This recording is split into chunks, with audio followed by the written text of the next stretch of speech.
This is Anna. Anna would like to start an online business.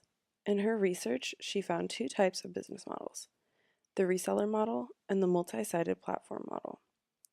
The multi-sided platform model allows buyers and sellers to connect via an online platform without the platform taking too much control over the transactions.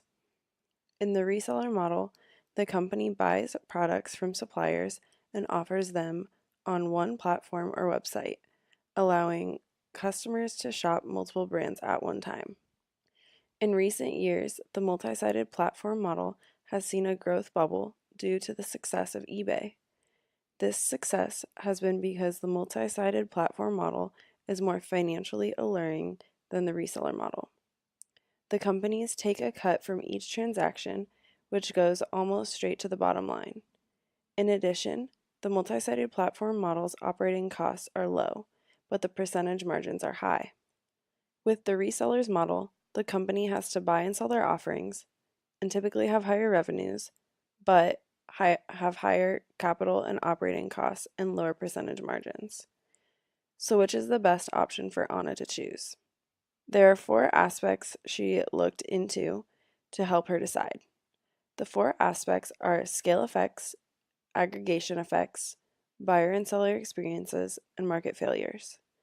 Looking at scale effects, the higher demanded products are sold more efficiently by one large reseller due to the economies of scale.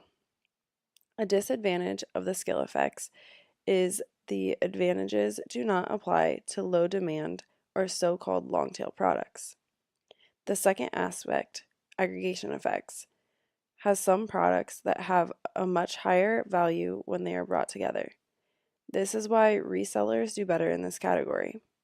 An example of this is Apple with their iTunes and iPod. Apple sells music for a lower price on iTunes, but makes up for their losses with their large profit margins on the iPod.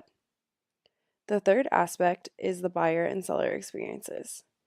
In a multi-sided platform, you are able to create value by matching buyers with sellers and vice versa. With the reseller model, it is better to use when one side might not want to deal with multiple agents. An example of this is Zalando. Zalando is a reseller platform that should stay a reseller platform, because if it were to switch to a multi-sided platform, consumers would lose the possibility to view multiple brands at one time, leading to a company decline. The fourth and final aspect is market failures. With a multi-sided platform, the buyers have uncertainty about the product quality or reliability of the sellers. That is why eBay and Airbnb implemented feedback features to keep both sides honest. However, sometimes it is not always sufficient to ensure quality or reliability, and it might be better to move more towards a reseller model by taking more control over transactions. Again, with a multi-sided model, one side has information or bargaining advantage over the other side, leading to the other side being unlikely to participate. A reseller model can solve this problem. Companies can't always start out in the platform they would like to.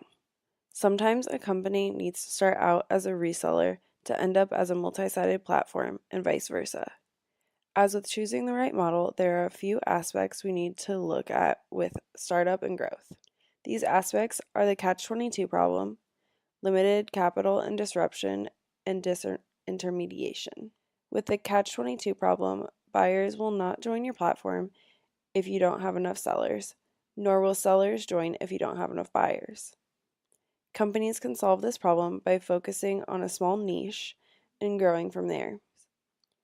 With limited capital, if you want to start as a reseller, but you lack resources to grow fast in a short time frame, operating as a multi-sided platform might be a good interim solution because it has lower capital and operating costs. The third and final aspect of disruption and disintermediation is shown when emerging marketplaces and multi-sided platforms displace resellers, making them almost obsolete. In conclusion, the company, products, and what the consumers want will determine what model the company should choose. However, as the company evolves, it can switch to the other model. If you owned a company, what model would you choose? created using Powtoon.